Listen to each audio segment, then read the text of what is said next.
welcome back to Finding Fashion. Today I'm so excited to welcome Alison, who is Editor-in-Chief of Grazia Middle East, to Finding Fashion. Thanks so much for joining me, Alison. It's lovely to see you. Oh, it's a thrill to be here. I really appreciate it. And it's your weekend as well, so I really appreciate you taking your time out to talk to me. Oh no, it's a joy.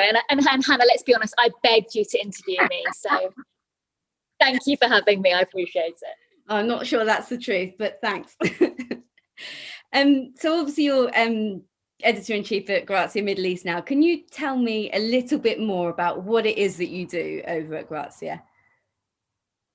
Yes, of course. Well, I'm Editor-in-Chief of Grazia Middle East. I lead the group 360 print and online events, digital, and as you know, I'm also a celebrity stylist, presenter, moderator, panelist. There's nothing she can't do, guys. She does everything. So I think we all do now, don't we? Well, you have to be.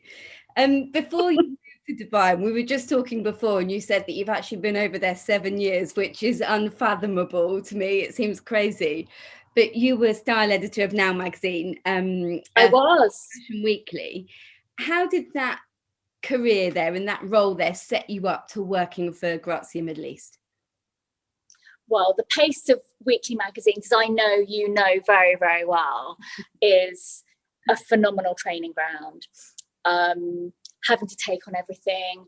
Like you, I write and I style.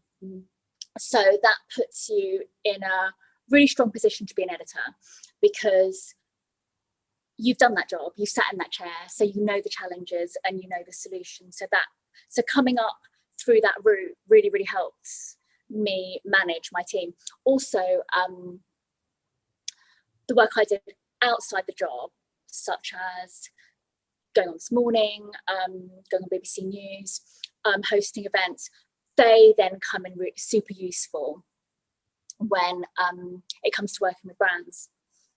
So in fact, all my experience in print and TV and on radio came together really, really beautifully for this role. So you obviously so established in the UK market. What was it like to then move to like a new industry almost in Dubai, and then have to set up all your contacts and almost like, well, enter into a completely new industry for you? Of course. I was really lucky in that so many of my old colleagues from Now had already made the move to Dubai. I, in fact, had 2 former work colleagues move to Dubai 3 weeks before me. Wow. And I was living with 2 of my best girlfriends, both of whom worked at Now, and who I'd worked with for 10 years, both of them. That was our first apartment when I moved. So I was so lucky to have that support network already here in Dubai. I had this huge work family already in place. And then on top of that, I was really lucky with the editors that were already out here. Within weeks of landing, the first thing I did was get flown to Grasse in the south of France, which they call Grasse. They call Grasse the cradle of perfumery, and I was taken to the field where they grow the rose and the jasmine that makes Chanel No. 5. Oh my God! And it's incredible. If you ever get the chance to go, please do. And the editor that was with me on the trips, she said, "I'm so happy that I'm the first person to meet you. We heard you were coming. We're so happy that ITP, who's the company that published Grazia, invested in international talent. You being here will make us all raise our game." And that immediately made me feel at ease, that everyone was waiting for me to come. And a few weeks later at Milan Fashion Week, another editor based in the Middle East said to me, she pulled me to one side and said, "Look, if you need anything, come to me first. We're too small an industry for us to be rivals. Sure, when we're a bigger industry, yeah, sure. But at this point now, let's support each other." And that immediately made me feel at ease. I mean, that's what they were saying to my face, but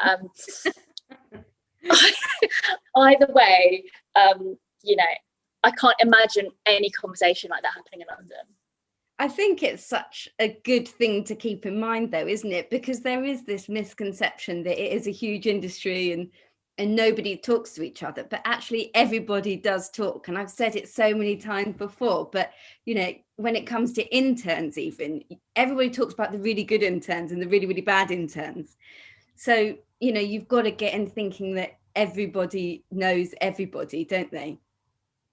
Absolutely. In fact, one of my best lessons was that I was in London at a press dinner. Don't remember anything about it. It was a River Island dinner, that I remember. I remember being on this table, had a fun night, you know, nothing, you know, really, really pleasant. It was just myself, had fun. That's it. That's all I remembered about it. What I didn't remember or realise was that I was sitting on a table with an assistant this morning. And years later, when she got promoted to fashion producer, she devised a segment. And when she devised the segment, she called me and she said, "Can you lead the panel on this?" And that came out of us having a really fun night one night. So a really, really great lesson that taught me was be yourself, trust the process, and people don't forget you. Definitely. I didn't think in a million years that would happen. And you really do grow up with people in the industry, don't you? Because there's people that, you know, that I interned with and I was at uni with, and I'm, you know, they're colleagues of mine now. So it's so good. Like, this is something that I try and like teach my students all the time, is that their peers on the course will be their colleagues in industry later on. So it's almost like you've got to get into the vein of building your contacts earlier on. Sure. And the other important lesson there is assistants get promoted. They do. So having been out in Dubai for 7 years now, and you know, the fact that you've gone through like moving there and, you know, getting settled in a new market, if you had to give any advice to somebody moving to Dubai now, what would it be? Well, I always ask in interviews, because I'm not only assessing the suitability of a candidate, I'm also trying to work out how they would manage a move, because it's a huge life-changing event, and not everyone's lucky like me to have their entire work family transplanted to Dubai. So the most important question I ask is, what will you be leaving behind? That's such a good... Who or what? And I don't even need to know the answer, but they need to know the answer. Yeah. So is it responsibilities? Is it family? Is it debt? Is it a situationship? Because all of those things will feed into their experience in Dubai, and you can't separate it. And you've moving over to Dubai and then starting to work for Grazia, obviously part of your job was really kind of cementing yourself into the culture into Dubai and getting to know your readership. How did you, like, what was it that you did to really kind of get to understand the culture and the readerships over in Dubai so that you could shape the content that you offered? Yeah, that's a great question. What the turning point for me, really, I mean, I'm a proud Londoner. I grew up in London. I grew up being taken to the theatre, with dance, with music, and the kind of superiority complex that comes from living in a cultural capital. So for me to lose that was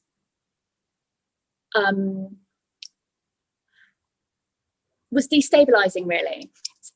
But the turning point for me in Dubai was, in fact, it was a DJ friend of mine that said to me, "You've got all this experience. You've been working in London for 15 years. It's your job to be part of the community here, to elevate the community, to see what's going on, to be, the job of an editor is to be curious. Mm-hmm. And in London, we all know what's happening. We all know what exhibitions are opening or when they do. We all know that when this film comes out, we're going to see these trends on the high street to feed into it. There are these really big cultural moments that we're all a part of and we all know about without even knowing. We all know what restaurants to go to. We all know intrinsically, you know, where we should be hanging out, you know, that kind of thing. But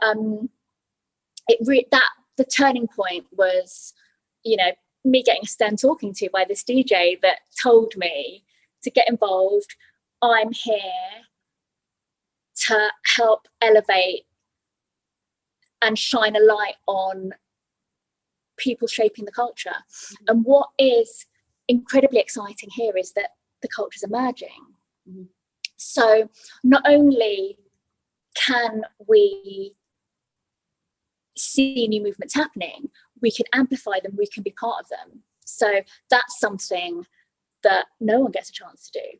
I remember, I think it's in 2016, the Opera House opening. That's a really big moment for me as someone that loves the arts. So it's a really, really exciting time to be in the Middle East and to do what we do. How do you kind of draw an opinion on what it is that your readers really want to be reading about? Do you run things like focus groups? Like, how do you get to know your reader? I think being out, the feedback loop from Instagram, seeing what resonates online, you get a feel, as I'm sure you know, of who's trending, who people want to read about. So many people have entered the fashion industry from so many different paths, and it seems to me now that people are entering the industry from not just an editorial background. Do you think that people with so many different skill sets in different areas are really boosting the industry and shaping almost future-proofing the industry? I suppose it depends on what the goals are of the business. Mm-hmm. So, for example, the new editor-in-chief of Vogue China, Margaret Zhang's she's an influencer, she's a photographer. She has a company that advises international luxury brands how to penetrate a Chinese audience. So if those are your goals, those skills are absolutely invaluable. I certainly think a digital background is really, really, really interesting. Mm-hmm. And I've seen on your Instagram this week that you've most recently relaunched Grazia, which is super exciting.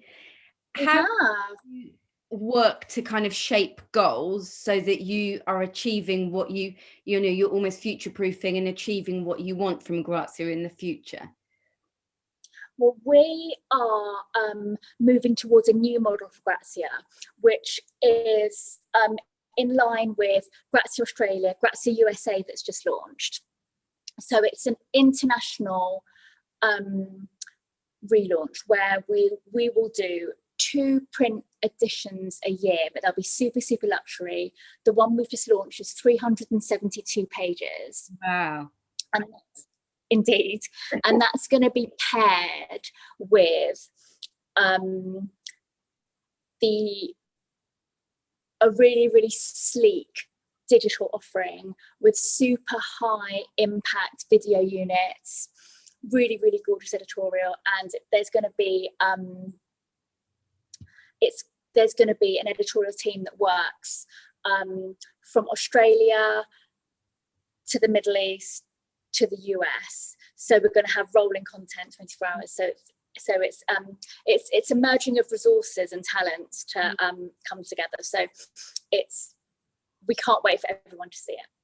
I'm so excited to see it. But what actually goes in, like, behind the scenes? Because if you're a reader or you're a consumer, you just see that the magazine has relaunched and everything. But what goes in as an editor-in-chief prior to the reader seeing the finished product? Sure. Well, what the readers don't see, or what something as a style editor in London that I never had to consider was the business. Mm-hmm. And magazines in the Middle East have an ad-driven business model. Magazines that I've worked on in the UK, copy sales driven model. Mm-hmm. So with a copy sales driven model, you're serving the readers. With an advertising revenue driven model, you're also making sure that you deliver for your clients. So that's a side of the business we've also had to consider. Mm-hmm. And I saw on the website that you've launched a section called Go Green with Grazia. Why is it important for you as editor-in-chief and also your editorial team to be part of conversations which really matter to your readers? It's, I don't feel we can have a conversation about fashion or beauty without talking about sustainability. Mm-hmm. If we are, we're doing it wrong. And I felt that before the last 12 months, and even more so now, we really have to take a long, hard look at ourselves and each other and what we're doing to the planet. Mm-hmm. I think it's really important is that education as well, because I see it so much that there's all of these brands that are ticking the box of sustainability, but almost doing it from a marketing perspective. But consumers are getting increasingly savvy. And what I want to see from brands, like from magazines, is actually like that those brands are finishing the loop and closing the loop, really. Sure. And it is part of that education and being in conversation with your reader and being on that journey, isn't it? Absolutely. They call that greenwashing, which I love. And I actually think that consumers now are so savvy, and as the generation below us want to know who made their clothes, in what conditions, how much waste there was. I'm really happy to see a new generation of fashion lovers really, really engaged in and wise to the ethics and the points of origin of their clothes. It's really, really encouraging. The Grazia Mall seems world famous. How have you seen the culture at the Grazia Mall kind of change in terms of kind of high street, but also designer fashion? So you mean the Dubai Mall? Sorry, I said Dubai Mall. That's the dream, Hannah, one day, my own mall in the Middle East. So the Dubai Mall, biggest mall in the world, is actually a tourist attraction as well as a mall. There are many others, Mall of the Emirates. And what I've seen, which is really, really interesting post-COVID, is the kind of evolution of what people are calling phygital. So it's physical and digital. So over lockdown here in Dubai, we had Noon, which is our local version of Amazon, partner with the Dubai Mall to use their processors and distribution networks to deliver product from the mall to the customer. Mm-hmm. So Dubai Mall didn't have its own distribution network. So it both of them are owned by Emaar, and they partnered to have to kind of create something of an online shopping network. We also saw Vuitton go online. We saw Hermes go online. So that was the kind of situation over lockdown. But we just, in fact, worked with Mall of the Emirates on an activation called Fashion Reawakened, where we styled an outfit that was put in a pod in the atrium, and consumers could scan a QR code and then be taken to an online site and reserve the item. Mm. So there's an interesting kind of mix and hybrid of physical, digital, social distance shopping. It's going to be interesting how the retail sector emerge from the lockdown and from this situation. In Dubai, we had a really, really tough lockdown a year ago, but since then malls have been open with social distancing, and we're all wearing masks at all times. Do you think that the confidence will come back to the Dubai Mall and to people shopping in Dubai as it will do in the UK? Because there's a big conversation here that, some people are really happy to return to online and to return to high street shopping, but it ultimately is going to change the kind of the shape of the high street going forward. Do you think that Dubai Mall's that's going to be affected there? Well, funnily enough, I had a similar conversation with Dubai Opera, and a spokesman for Dubai Opera told me that they were expecting people not to come back, or not to come back with the enthusiasm they had, but in fact that wasn't the case. I believe they were at 50% capacity before Ramadan. It's Ramadan here in the Middle East, which means no shows, no music outdoors, but or indoors. But prior to that, they found confidence had returned for audiences. But people can shop at a safe distance. There are queues outside Vuitton and Chanel when I go to the mall. So in terms of confidence returning, I think it's back. Yeah. So I want to touch on something that I found so inspiring, that an initiative that you've run for Grazia, in that you took the decision to boycott discussions about weight loss and diets in the magazine. How do you think that as an editor, an editor's full stop can help kind of change the conversation and really change that narrative about body confidence in women? How I made that decision was I was looking at the editorial calendar, and you and I have been doing magazines for a long time. Let's be honest. And I thought, did I really want to write about flattering swimwear, or how to look thinner, or what are we doing, and who's going to make that decision if I don't? Let's not do this anymore. It was the easiest decision in the world for me to make, and I really don't understand why, with everything going on in the world, why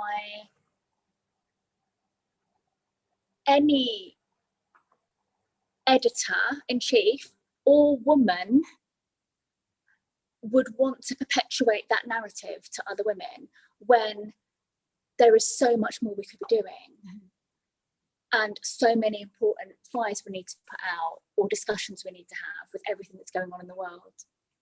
I completely agree, because like you say, I remember working for different magazines, and you're ingrained in this conversation that is January, you have to write about people losing weight, and is going to make you look slimmer, and this dress is going to make you look smaller, or this is going to make you look taller, and you just think it's absolute rubbish. The whole purpose of reading a magazine is that you're inspired, you're motivated, you feel amazing when you finish reading it. You don't want to get to the end of a magazine and think, actually I feel like rubbish because I can't afford that dress, and I've been told that I shouldn't wear that dress, and now I feel rubbish. So actually it's mad that it hasn't been done before. And I'm actually disappointed that editors that I respect and have looked up to for decades aren't doing the same thing. I can't believe I'm the first person to do it. And I really hope I'm the last. But it's such an amazing thing. You've got to be doing it now, because it is it's shaping the young people who are, consuming magazines, and they're, consuming these news platforms, that actually the conversation has to change. Yeah, we've got so much more to do definitely. Than, focus on how we can minimize our presence in the world. No. So you recently joined forces with UN Women as well, to support female business leaders, which sounds incredible.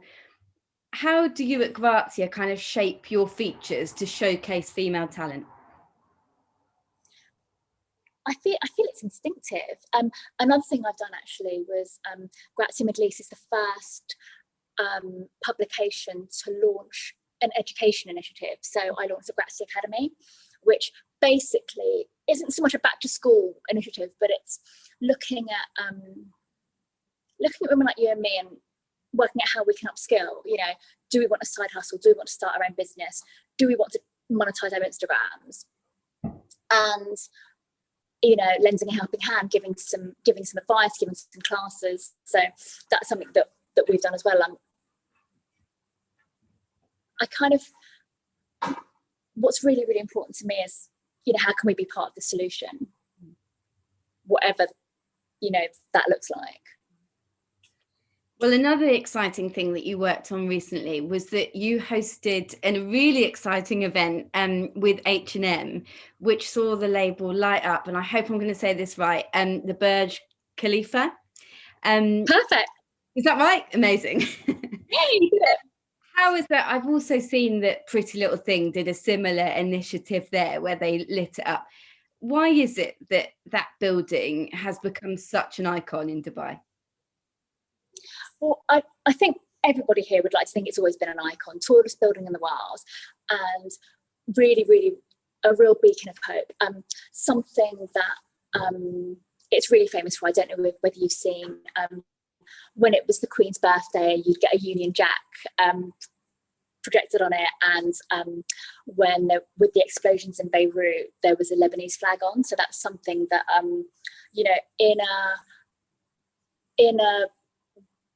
in a city that's made up from so many international people, having the tallest building in the world lit up to kind of show solidarity means a lot to all of us. So that's what I like to believe it stands for. And so what's changed is that it's recently, so we had the H&M, Pretty Little Thing, and also last week Victoria's Secrets launched Bombshell Oud on the Burj Khalifa. So I think that, you know, I think there are new opportunities there, and how smart of them to build in, you know, effectively a billboard. It's our Times Square, it's our Piccadilly Circus. So amazing.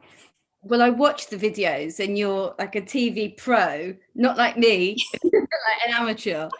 You've also had gigs, like presenting gigs. You mentioned this morning earlier, you've been on TV, you've spoken on the radio. Have you always thought that it's been really important to have that presence to boost your professional profile? It's funny, I said this before, but when I told my mum, and this was 20 years ago in London, when I said to my mum, I want to be a journalist, my mum said to me, are you sure you can do it? Because you don't see people that look like you on TV and in magazines. So, so 20 years ago, you wouldn't see someone Chinese on TV in England. So I'm really proud to be part, you know, to have been part of that change. And it's even more important with everything happening in the world that it's really important to me that I do as much as I can to make sure that no one else that looks like me has to tell their mum they're pretty sure they can do it. But, you know, in fact, it's come full circle, because recently it was actually, it was the wife of the ambassador of Singapore to the UAE said to me, you know, you're an example to our children. Mm-hmm. And I had never even thought of myself as anything like that. But more than my profile, I think, you know, for me, it's more about representation. Mm-hmm. And you do that in the pages of the magazine as well, because it, you know, the editorial world has, you know, really boosted over the last few years in terms of kind of the faces that we see, you know, on the cover, whether that be people from different backgrounds to people of different body shapes and different sizes. When it comes to kind of creating a magazine and editing a magazine in the Middle East, it's important for you to consider both, you know, your Western kind of consumer there, but also the local culture there as well, and modest fashion. How do you create that balance in the magazine? Well, as I mentioned, it's Ramadan at the moment, which means that we're dressing more modestly, and you know, we're more careful with hemlines and necklines. So that's super important. What's also important is making sure that there's a really, really good mix of local designers. Mm-hmm. I mean, there is literally no point in having a fashion magazine in a region where you don't have a credible fashion scene. Mm-hmm. No point.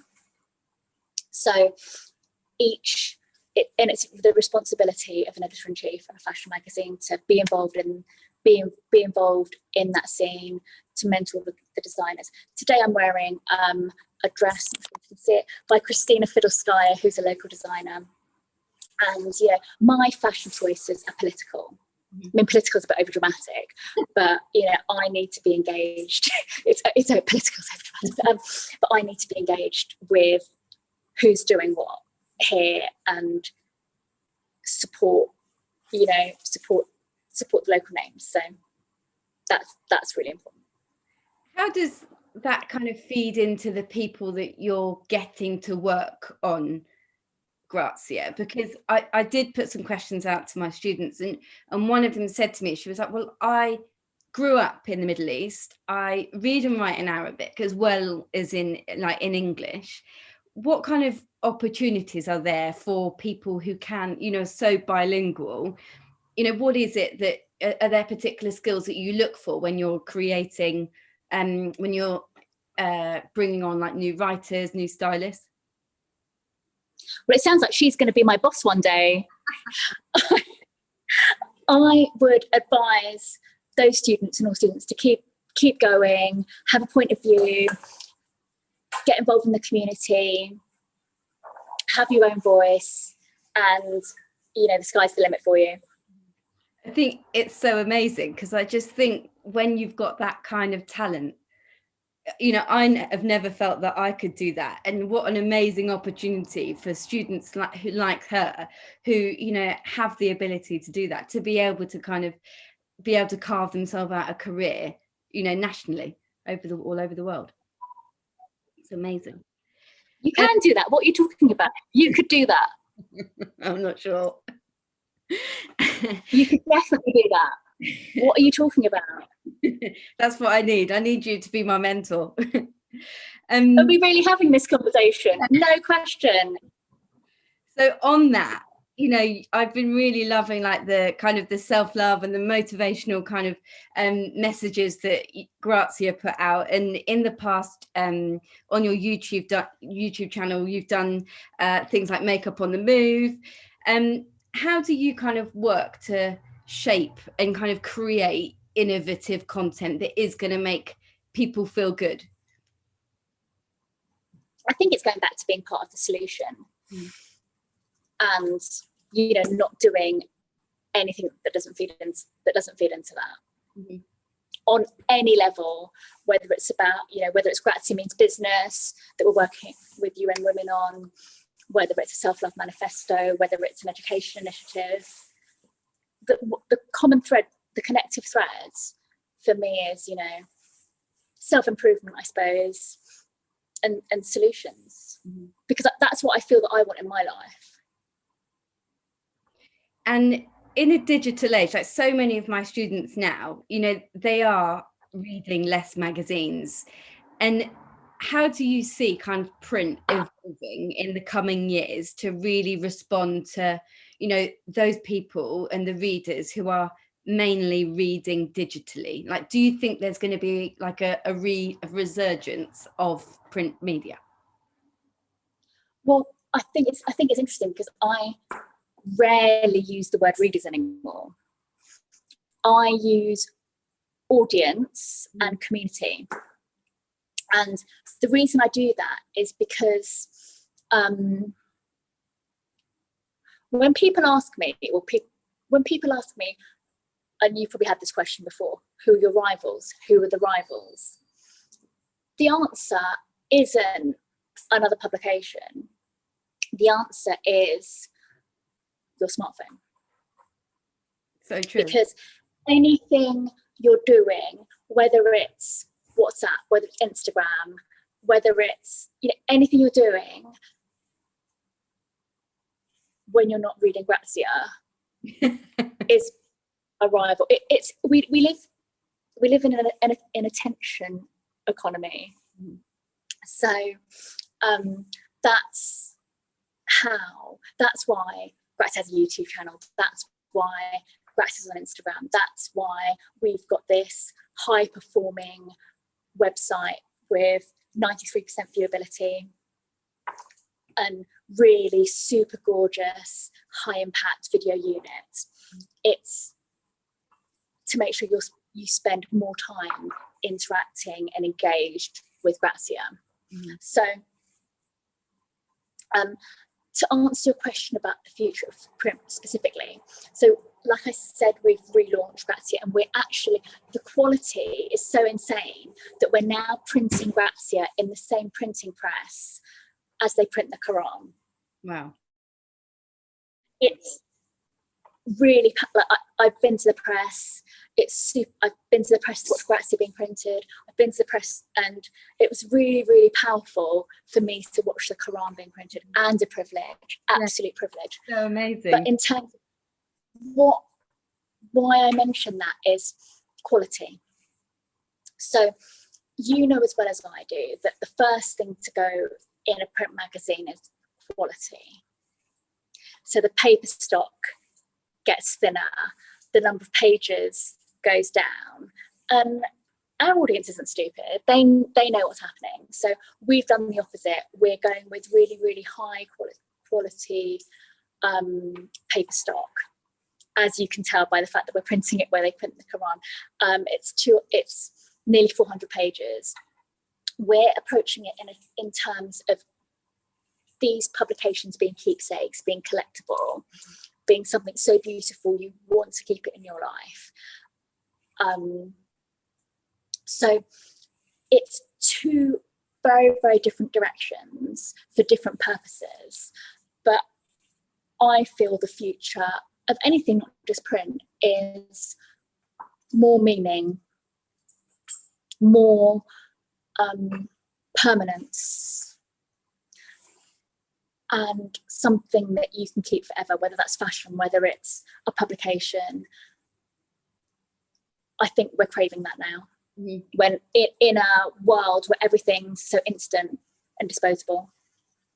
So my final question is, what's the biggest misconception, but also your favourite part of being the editor-in-chief of one of the world's most famous magazines? Well, I think the misconception is how much editing I do. Because, like I said, we're TV presenters, we're panelists, we're diplomats, we're politicians, we're TV producers, we're ideas factories. I think managers, mentors. So I think the amount of time I spend actually with an editor's hat on is smaller than I would like it to be.